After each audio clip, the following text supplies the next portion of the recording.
안녕하세요. 왜 이렇게 연상의 남자를 만나게 된 건지 그때는 어린 마음에 남들보다 결혼하고 나니 후회가 되는 부분이 더 많습니다. 그나마 연애할 때는 남편도 한참 때라서 괜찮았는데 결혼 후부터는 영 아니었어요. 더군다나 결혼하면서 남편의 권유로 저는 회사까지 그만두게 되면서 솔직히 집안일을 하고 나면 딱히 할 게 없어서 체력적으로 힘이 남아 돌았는데 영업맨인 남편은 퇴근하고 나면 많이 힘들어했어요. 그리고 퇴근 후에는 술 약속이 뭐가 그리 많은지 허구한 날 술에 떡이 돼서 일어나지 않는 남편을 보고 있으면 날이 가면 갈수록 불만은 더해졌습니다. 그나마 자녀 계획 때문에 결혼 2년차까지는 남편과 저는 애를 많이 썼습니다. 하지만 아무 소식도 없어서 찾아간 병원에서 남편이 씨 없는 수박이라는 걸 알게 되어버렸고 그날 이후로는 그나마 주기적으로 하던 노력도 없어지고 말았죠. 남편은 아무런 생각이 없는 건지 제가 먼저 어떻게 해보려고 하며 가족끼리는 그런 거 하는 거 아니라면서 은근슬쩍 방으로 들어가고는 하더라고요. 아이도 못 가지는 상황까지 되고 나서 생각이 많아졌습니다. 정말 이럴 거면 회사는 왜 그만뒀는지, 그리고 이렇게 나이 많고 체력도 좋지 않은 남자랑은 왜 결혼을 한 건지 후회가 되었어요. 사실 저는 회사 일을 정말 좋아했거든요. 결혼 전부터 남편이 결혼하고 나서는 여자는 집안 살림하면서 애를 키워야 한다는 말에 가스라이팅을 당해서 저도 모르게 회사를 그만두기는 했지만 저는 나름 제가 다니던 회사에 애착도 많이 있었습니다. 중소기업이긴 했지만 회사에서 남직원들보다 훨씬 더 일을 척척 잘 해내는 제 모습이 너무 좋았고 여자라고 승진을 시켜주지는 않았지만 제게 기대를 걸어주는 사람들이 많았거든요. 심지어 부장님이나 부사장님까지도 저를 좋게 봐주셔서 저한테 이런저런 남자들을 소개를 시켜주거나 그런 일도 종종 있고는 했어요. 당시에는 남편과 연애를 하고 있었음에도 저는 그런 소개 자리를 거절하지는 않았습니다. 더욱더 안타까운 건 남편보다 조건이 좋은 남자들도 많았지만 그 당시에는 남편보다 저를 만족시켜주는 사람은 없었거든요. 그랬던 남자가 지금에 와서는 왜 저 모양 저 꼴이 된 건지 정말 밤마다 짜증이 납니다. 이혼 사유가 될 수 있다는 말이 거짓말이거나 지어낸 건지 알았는데 그게 아닌 것 같아요. 진짜 미리 알 수만 있었더라면 현재의 남편을 고르지 않고 다른 사람을 고르고 싶다는 생각뿐입니다. 그래도 남편은 저한테 상냥했어요.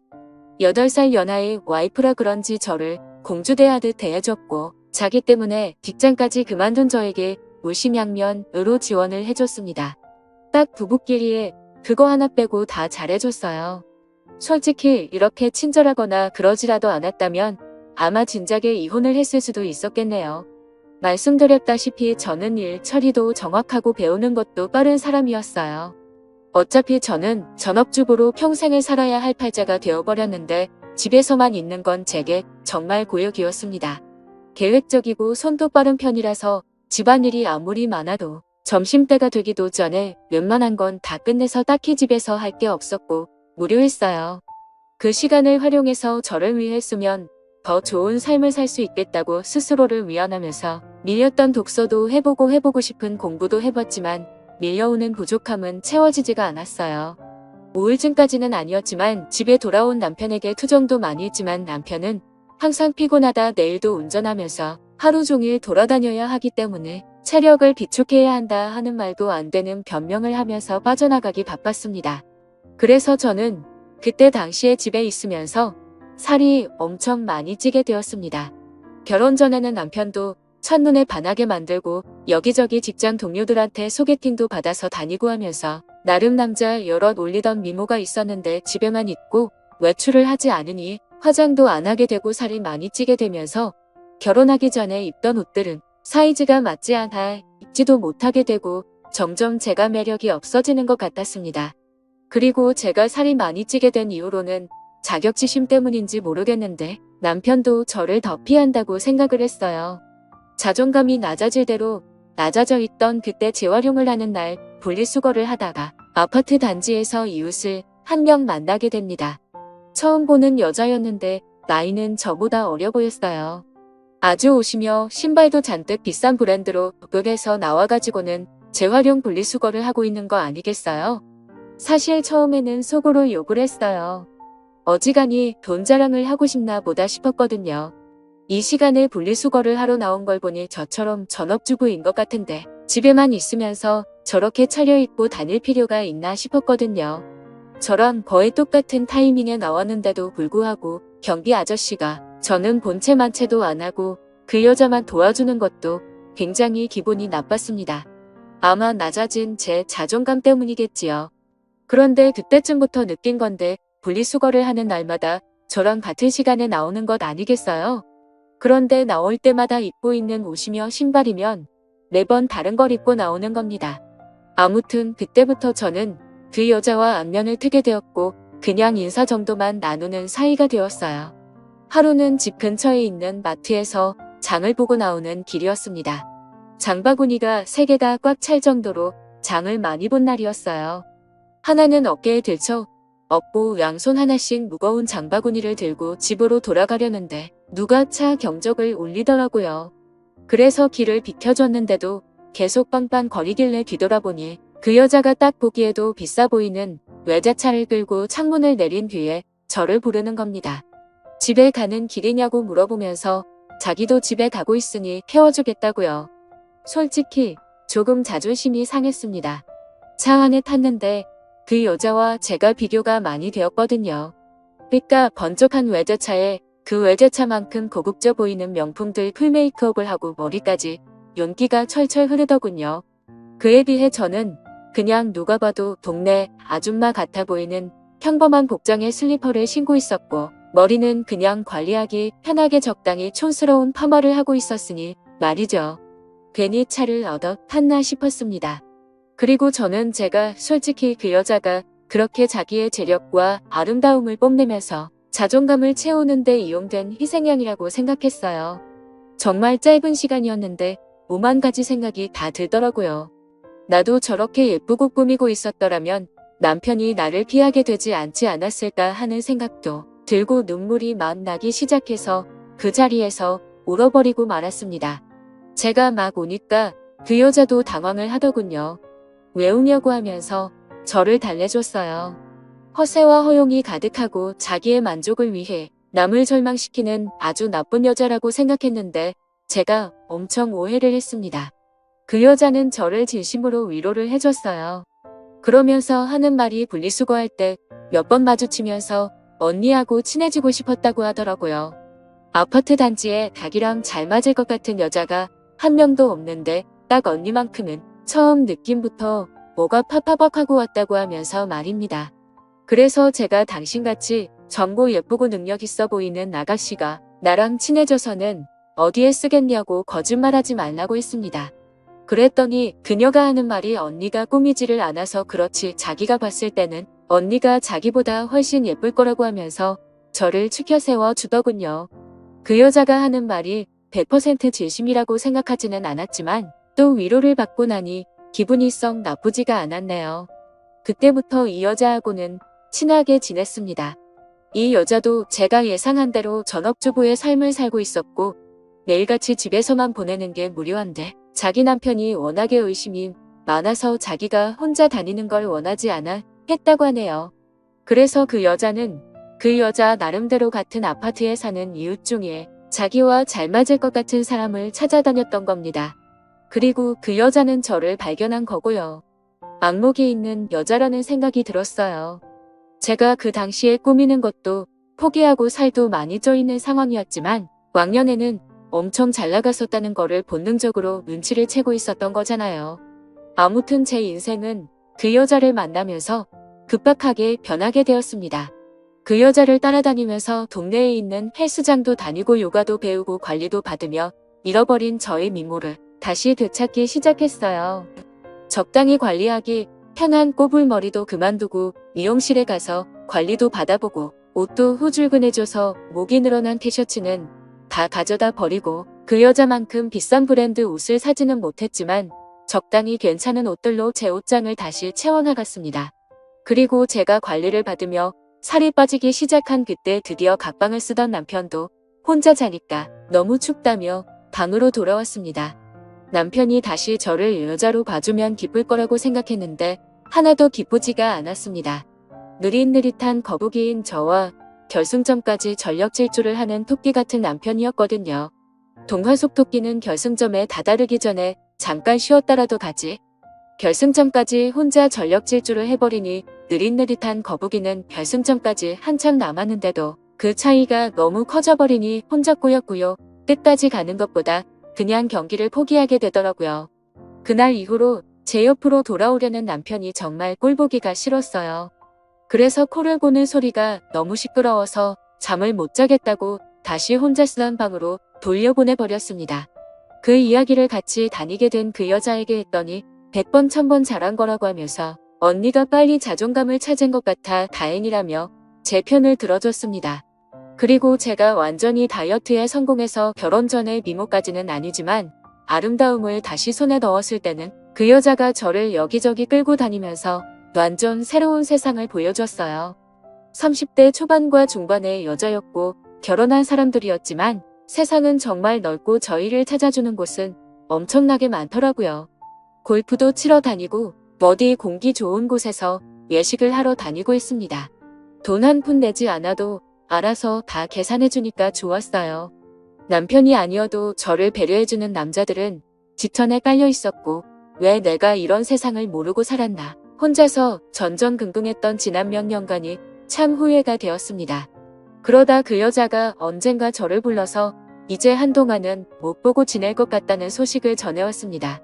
사실 그 여자는 얼마 전에 이혼을 해서 돌싱이 되었다고 합니다. 남편이 제법 벌이가 괜찮아서 호의호식을 하고 있는 걸로 알았는데 말이죠. 그래서 그녀에게 앞으로 어떻게 할 거냐고 물어봤어요. 저는 사실 이 여자가 여기저기 막 구르고 다녀서 이혼을 당한 거라고 생각했거든요. 그런데 그게 아니었습니다. 그녀가 남편을 차버린 거였어요. 어떻게 할 거냐 하는 건 쓸데없는 걱정이었던 거죠. 왜냐하면 그녀는 그동안 집에 있으면서 코인을 해서 앞으로의 인생에 남편이 필요 없어질 만큼 큰 돈을 벌게 되었다는 거예요. 지금 사는 아파트는 남편 명의로 해주고 재산 분할을 또 따로 받기로 했답니다. 저랑 떨어지게 된 건 아쉽지만 자기도 좀 더 놀기 좋아하는 사람들, 많고 할 거 많고 놀기 편한 동네로 이사를 갈 계획이라고 하는 겁니다. 막상 저를 여기저기 데리고 다니던 그녀와 더 이상 같이 놀지 못하게 된다니 많이 아쉬웠습니다. 이제 막 저는 다시 제 인생을 찾은 느낌이었는데 다시 또 혼자가 돼버린다는 느낌이 들었어요. 그 여자가 없으면 차도 없고 운전도 할 줄 모르는 제가 어떻게 어디를 놀러 다니겠나 싶었습니다. 그렇다고 그녀가 집도 남편한테 넘기고 이사를 가는데 저 하나 때문에 그걸 포기하진 않겠다 생각했죠. 그렇게 그녀는 제 인생을 송두리째 바꿔버리고는 새로운 삶을 찾아 떠나버리고 말았어요. 남편이 출근해 있는 주중에는 정말 매일같이 놀러 다녔는데 너무나도 아쉬웠습니다. 그리고 그렇게 같이 놀러 다닐 사람이 없으니 저도 기껏 관리받으러 다니던 운동도 손을 놓게 되고 그렇게 다시 살이 찌기 시작한 거예요. 그러다 이렇게 되면 안 되겠다는 생각이 들었습니다. 그리고 그 여자처럼 자주적으로 살고 싶어졌어요. 투자 같은 건 전혀 모르지만 제가 같이 놀면서 느낀 바 그 여자가 그렇게 썩 머리가 좋아 보이지는 않았는데 코인으로 돈을 벌었다니 저는 일한 경험도 있고 능력이 있던 사람이니 제가 코인을 시작하면 그녀보다 더 큰 돈을 벌 수 있지 않을까 하는 자신감이 생겼어요. 제가 돈을 벌게 되면 남편 때문에 포기해야 했던 제 인생을 다시 시작할 수 있다고 생각했습니다. 그 돈으로 차를 사고 운전을 배우고 하면 저 혼자서 먼 놀러 다닐 것도 없다고 생각했고 차가 생기며 이사를 가버린 그 여자를 만나서 예전처럼 둘이 같이 다녀도 되는 게 아니겠나 하는 생각이 들었어요. 다만 제가 코인을 시작하기에는 커다란 문제가 있었습니다. 제가 전업주부를 하면서 실질적으로 돈을 벌어오는 남편이 경제권을 가지고 있었고 저는 그때그때 생활비를 타서 썼기 때문이에요. 코인을 하려면 자본금이 필요할 텐데 남편에게 이야기하지 않고 사는 그 자본금을 만들 방법이 없었던 상황입니다. 은행 대출부터 여성 전용 대출 같은 사금융권까지 알아보다가 아무리 그래도 리스크가 있는 투자인데 빚을 내면서 하는 거 아닌 것 같다는 생각이 들어서 차라리 남편한테 솔직히 말하고 허락을 받아내겠다는 생각을 했습니다. 말씀드렸다시피 제 부탁을 썩 잘 들어주던 사람이었기 때문에 적어도 거절은 하지 않을 거라는 확신이 생겼고 제 예상대로 남편은 제 생각이 그렇다면 한번 해보라고 1,000만 원을 저에게 건네주었어요. 그리고 그날은 웬일로 자기가 코를 안 골 테니 같은 방에서 자도 되냐고 하기에 그렇게 하라고 했습니다. 내 털끝 하나 건드리지 않는 조건을 걸었더니 심통이 나서 그냥 혼자 자겠다고 방으로 가더군요. 인터넷으로 여러 사람들이 어디에 투자했네 하는 정보들을 모아가지고 시작을 하게 되었는데 남편이 저에게 준 1,000만 원이 일주일도 되지 않는 사이에 100만 원도 남지 않게 되었습니다. 처음이라 제가 실수를 했고 그만큼 돈을 잃고 나니 그 바닥이 어떻게 돌아가는지 한눈에 알겠더라고요. 그래서 그날에는 남편을 고드겨서 돈을 더 받아냈습니다. 저도 코인으로 떼돈을 벌어서 그 여자처럼 자주적인 삶을 살아갈 거라고 생각했거든요. 그런데 다음날 남편이 퇴근을 했는데 혼자 오지 않았습니다. 회사에서 알던 동생이라고 하면서 후배를 소개시켜 주더군요. 남편이 하는 말이 이 후배가 코인으로 대박을 내가지고 회사를 그만둔 사람이라고 합니다. 원래는 지금도 돈 굴리느라 바빠서 오지도 못할 사람인데 남편이 저를 위해서 특별히 부탁을 해서 데려왔다고 하더라고요. 어떻게 투자를 하고 치고 빠지는지 저에게 가르침을 주려고 말이죠. 제가 그런 거 필요 없다고 나 혼자서도 알아서 잘할 수 있다고 했더니 남편은 그래도 일주일 전에 준 1,000만 원을 다 날려먹지 않았냐고 하면서 아픈 곳을 찌르더라고요. 앞으로 벌 돈이 얼마인데 그 정도는 내 경험비로 들어갔다 치면 되는 거 아니냐고 했더니 그 후배라는 사람이 그렇게 이쪽 일을 쉽게 받다가 거지가 되는 거 순식간이라고 하면서 자기도 확신이 있는 게 아니기 때문에 투자 종목을 알려줄 수는 없지만 그래도 도움은 될 테니 한번 자기 이야기를 들어나 보라는 거예요. 내가 알아서 한다는데 왜 자꾸 그러냐면서 성질을 부리니 그러면 남편이 데려온 후배가 하는 말이 그러면 어떤 방식으로 제가 투자를 하고 있는지 자기가 지켜만 보겠다며 1시간 동안 제가 하고 싶은 대로 돈을 굴려보랍니다. 그래서 제가 1시간 동안 20% 이상의 수익을 내면 자기 도움 없이도 잘할 수 있는 사람이라고 생각하고 감너라 배너라 하지 않겠다고 그냥 돌아가겠다고 하는 겁니다. 그래프를 분 단위로 쪼개서 분석을 하며 저도 제 나름대로 이것저것을 분산해 가면서 투자를 했어요. 20분도 안 돼서 제가 투자한 것들이 올라가기 시작했습니다. 20%가 아니라 40%에 가까운 수익률을 내기 시작했습니다. 제가 이렇게 잘하는데 남의 도움이 뭐가 필요하겠냐고 돈 버는 거 보이지 않냐고 하고 그 사람한테 이만 돌아가라고 했어요. 그랬더니 1시간 동안 지켜본다고 하지 않았느냐고 하면서 약속한 시간만큼은 보고 가겠다 하는 거예요. 그러고는 하는 말이 자기였으면 그만 돈을 빼겠다고 하는 겁니다. 돈을 잘 벌었다더니 번 사람 맞냐고 물 들어올 땐 노를 저어야 하지 않겠냐고 저는 순식간에 불어난 돈으로 다시 또 다른 곳에 투자를 하며 치고 빠지기를 시작했어요. 오르락 내리락 했지만 처음에는 나름 수익률을 내고 있는 것 같았습니다. 그런데 1시간이 다 되었을 때는 제가 투자한 것들이 내려가기 시작하면서 그렇게 30분을 더 돈을 굴려봤는데 남편이 새로 건네준 또 다른 1,000만 원이 결국엔 또다시 반토막이 나버려서 500만 원도 남지 않게 돼버렸어요. 남편 후배가 말하기를 저한테 가르쳐줄 건 코인으로 돈을 버는 방법이 아니라 투자 같은 건 영 소질이 없어 보이니 그만두게 하는 것이 제일 좋겠다고 하는 겁니다. 아까 제가 40% 수익을 냈을 때 그때 손을 털고 일어났거나 그때부터 원금을 보존해두고 수익을 낸 부분만 가지고 돈을 굴려야지. 저같이 감으로 투자하는 사람들이 빈털털이 되기 딱 좋다고 말하며 자리에서 일어나더라고요. 남편이 보는 앞에서 1시간 만에 또 절반의 돈을 잃으니 남편도 이제는 더 이상 투자하라고 돈을 내어줄 수 없다고 난색을 표했습니다. 대신 남아있는 돈은 제가 자유롭게 써도 된다고만 해줬을 뿐이에요. 그날 이후로 지금은 객기 부리지 않고 차근차근히 배워나가고 있습니다. 사실 남편 모르게 그날 데리고 온 남편의 후배가 운영하고 있는 투자 사무실로 출근을 하고 있어요. 사무실이랄 것도 없이 그냥 혼자 사는 방 같은 곳입니다. 거기서 저는 제 나름의 비용을 내며 투자하는 방법을 배우고 있어요.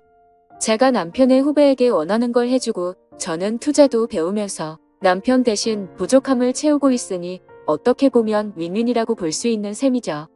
지금은 남편이 알면 안 되는지라 조심스럽게 행동하고 있어요.